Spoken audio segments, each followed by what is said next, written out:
चलो देखिए, मैंने आपको वर्णमाला करा दी। वर्णमाला में 3 टॉपिक थे। एक तो था आपका वर्ण विचार,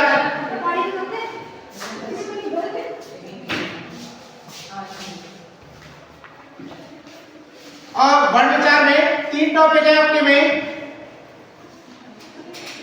पहला है आपका वर्णमाला जो आपको, और दूसरा आपका उच्चारण स्थान। ये दोनों आपको करा दिए मैंने। आज तीसरा लेते हैं हम माहेश्वर सूत्र। ठीक है, आज हम माहेश्वर सूत्रों के बारे में पढ़ते हैं। तो देखिए माहेश्वर सूत्र क्या होते हैं। माहेश्वर सूत्र देखो, माहेश्वर सूत्र के बारे में क्यों बदलती है कि ऐसा माना जाता है कि जब भगवान शिव आराधना पर बैठे हुए थे, समाधि पर बैठे हुए थे, तो उनकी जो तपस्या थी वो भंग कर दी गई। तो क्रोध में आकर उन्होंने अपना डमरू 14 बार बजाया, 14 बार उस डमरू का क्या किया, वादन किया। तो उनसे इन माहेश्वर सूत्रों की क्या मानी जाती है, उत्पत्ति मानी जाती है। तो देखिए उत्पत्ति किससे, माहेश्वर अर्थात शिव के डमरू वादन से। माहेश्वर अर्थात शिव के डमरू वादन से इनकी संख्या कितनी होती है, 14। कितनी होती है, 14 होती है। कौन कौन से होते हैं, अयोन, ऋषिलरण, एओन, अयोच, हैवरटा, लण, इयमरणा, जवैया, गणदास, जबरदस्त, खप, छटर, छटर, कपे, ससरा और हल। ये 14 क्या है आपके माहेश्वर सूत्र हैं। इनका प्रयोग, इसको, इन माहेश्वर सूत्रों को व्याकरण का प्राणांग, क्या, प्राण अंग, आदि सूत्र आदि नामों से जाना जाता है। अर्थात व्याकरण के क्या कहलाते हैं, प्राण कहलाते हैं। व्याकरण, माहेश्वर सूत्रों पर ही व्याकरण क्या टिकी हुई है। इनसे प्रत्याहारों का, किसका, प्रत्याहारों का निर्माण होता है। अब देखिए कुल प्रत्याहारों की संख्या, पहले लिखिए, लिखो माहेश्वर सूत्र डालने के लिए उत्पत्ति। उत्पत्ति माहेश्वर अर्थात शिव के डमरू वादन से। उत्पत्ति माहेश्वर अर्थात शिव के डमरू वादन से। माहेश्वर अर्थात शिव के डमरू वादन से इनकी संख्या 14 होती है। संख्या 14। कौन कौन से, लिखिए, पहला अहिकोण, ऋषिलरण, एओन,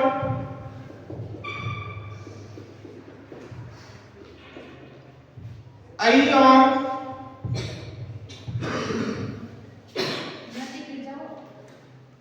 एओच, हैवरटा, लड़,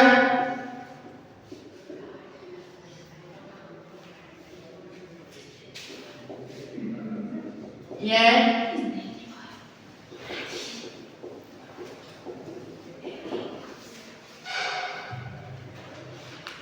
जवैया,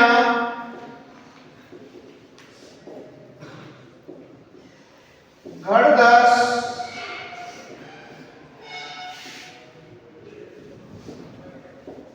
जब गर्दश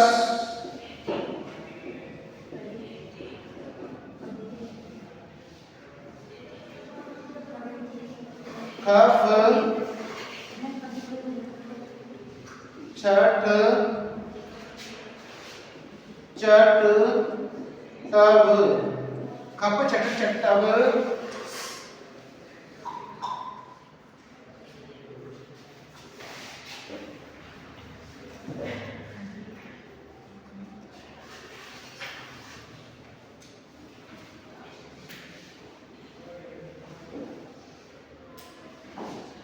आई ओण ऋषि रट ए ओण आई औच है रट लण ये बनामा जवैया गर्दश जब गर्दश कप चट चट तब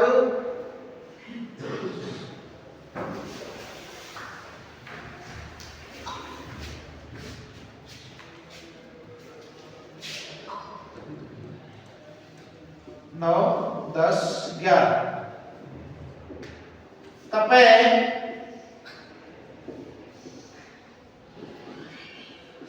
सस सर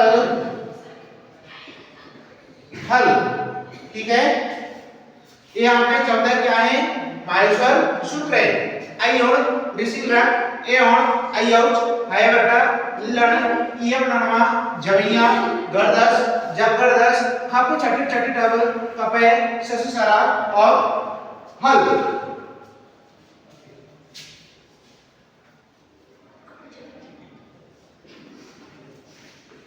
इनको प्राण सूत्र आधार सूत्र आदि नामों से भी जाना जाता है। ठीक है, देखिए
देखिए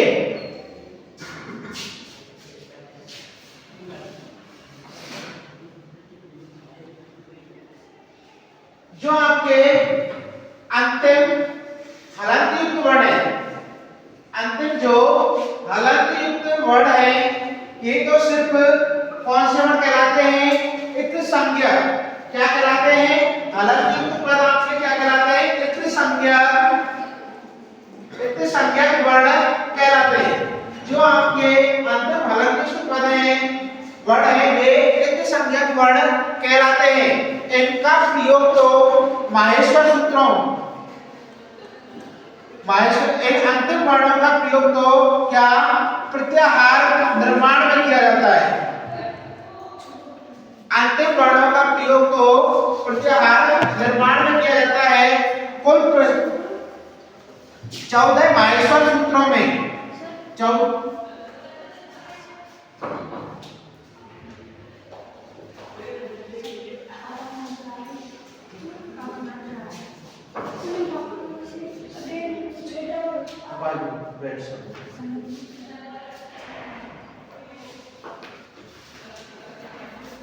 देखिए 14 माहेश्वर सूत्रों में 14 माहेश्वर सूत्रों में कुल इक्त संज्ञक वर्णों की संख्या 14 माहेश्वर सूत्रों में कुल युक्तसंज्ञक वर्णों की संख्या पूछी जाती है तो कितनी है?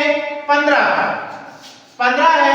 देखिए 14 तो आपको दिख रहे हैं, क्या है? 14 माहेश्वर सूत्र है, ये क्या है? युक्तसंज्ञक वर्ण। लेकिन एक छठवां सूत्र है, कौन सा? लड़, जो आपका अ है, ये अ है, ये किसमें आता है? 14 प्लस 1 युक्तसंज्ञक वर्ण में आता है। जो आपका छठवें सूत्र का ए है, ये क्या कहलाता है? युक्तसंज्ञक वर्ण कहलाता है। तो 14 प्लस 1 बराबर कितना हो गया? 15। अतः कुल युक्तसंज्ञक वर्णों की संख्या यदि पूछी जाती तो कितनी है? 15 है। अब देखिए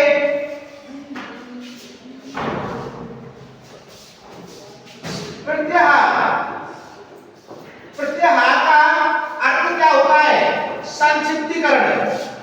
संक्षिप्तीकरण अर्थात किसी भी बड़ी वस्तु को, किसी भी बड़े शब्द को एक छोटे शब्दों में कह देना ही क्या कहलाता है? हमारा प्रत्याहार कहलाता है।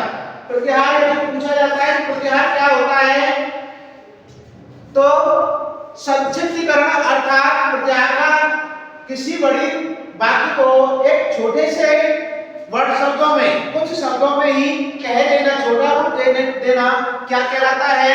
संक्षिप्तीकरण या प्रत्याहार कहलाता है। ठीक है, लिखिए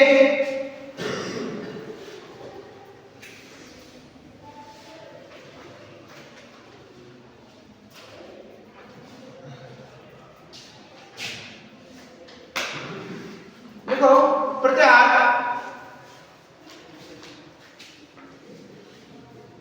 एरो लगा के लिखो। प्रत्याहार का शाब्दिक अर्थ होता है,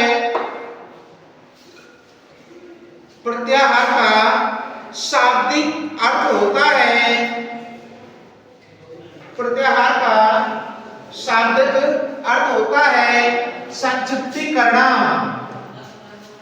संक्षिप्तीकरण अर्थात प्रत्याहार का शाब्दिक अर्थ होता है संक्षिप्तीकरण अर्थात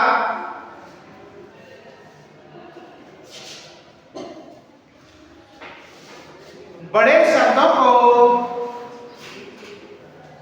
बड़े वाक्य को या बड़े शब्द को, बड़े शब्द को छोटे से शब्दों में, छोटे शब्द में कह देना। बड़े शब्द को छोटे शब्द में कह देना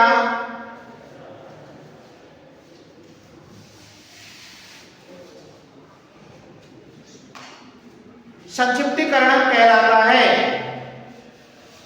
संक्षिप्तीकरण कहलाता है।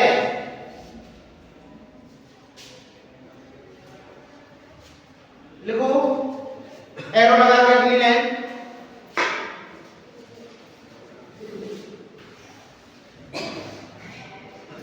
व्याकरण में, संस्कृत व्याकरण में, संस्कृत व्याकरण में कुल प्रत्याहारों की संख्या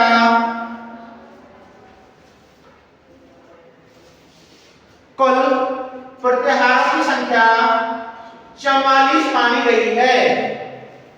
संस्कृत व्याकरण में कुल प्रत्याहारों की संख्या 44 मानी गई है। संस्कृत व्याकरण में कुल प्रत्याहारों की संख्या 44 मानी गई है। 44 मानी गई है। 44 संस्कृत व्याकरण में कुल प्रत्याहारों की संख्या 44 मानी गई है। नोट डाल के लिखो।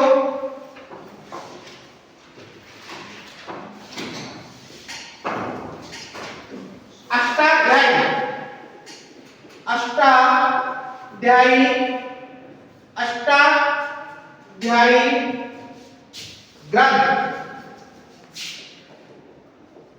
किसने लिखा था? पाणिनि ने। ठीक है, पाणिनि ने। क्वेश्चन पाणिनि लेना, सामने लिखा हुआ है पाणिनि। अष्टाध्यायी ग्रंथ, कोष्टक लिख लेना पाणिनि।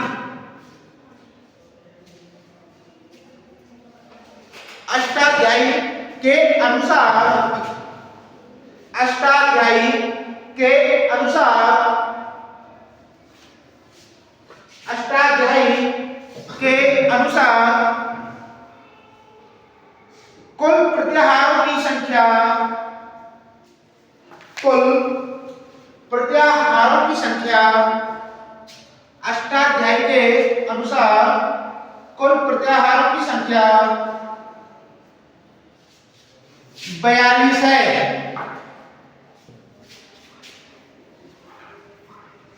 42 है। अष्टाध्यायी के अनुसार कुल प्रत्याहारों की संख्या 42 है। नीचे लिखो एरो लगा के, अष्टाध्यायी ग्रंथ में, अष्टाध्यायी ग्रंथ में, अष्टाध्यायी ग्रंथ में निम्न दो प्रत्याहारों को, निम्न दो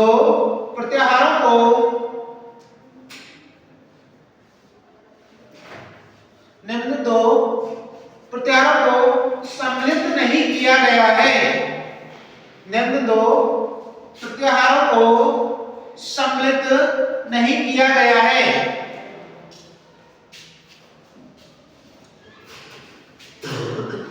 कौन कौन से? एक तो होता है यम प्रत्याहार, पहला जो क्या करता है, किसका बोध कराता है? प्रत्येक वर्ग के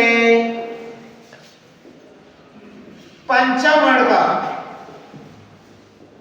प्रत्येक वर्ग के पंचम वर्ण का। एक प्रत्याहार कौन सा है? यम प्रत्याहार, जो किसका बोध करा रहा है? प्रत्येक वर्ग के पंचम वर्ण का। दूसरा है आपका चय प्रत्याहार, चय प्रत्याहार जो किसका बोध कराता है? प्रत्येक वर्ग के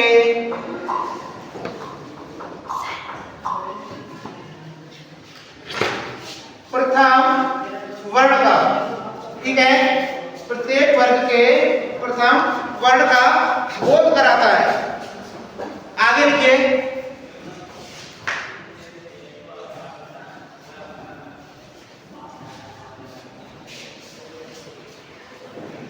लिखो आगे लिखो, लिखो कुल 14 माहेश्वर सूत्रों में, देखो 14 माहेश्वर सूत्रों में, 14 माहेश्वर सूत्रों में, 14 माहेश्वर सूत्रों में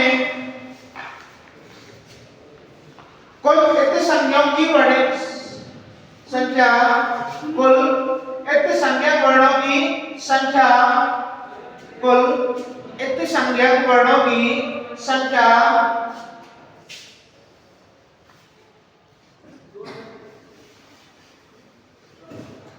15 है। कुल कितने संज्ञक वर्णों की संख्या 15 है। लिख लो 14 प्लस 1, 14 प्लस 1।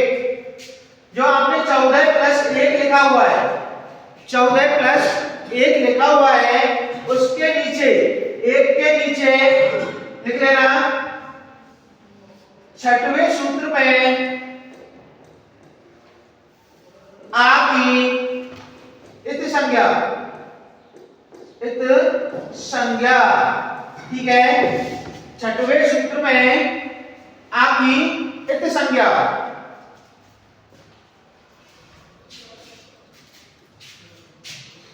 छठवें सूत्र में आपकी इत संज्ञा।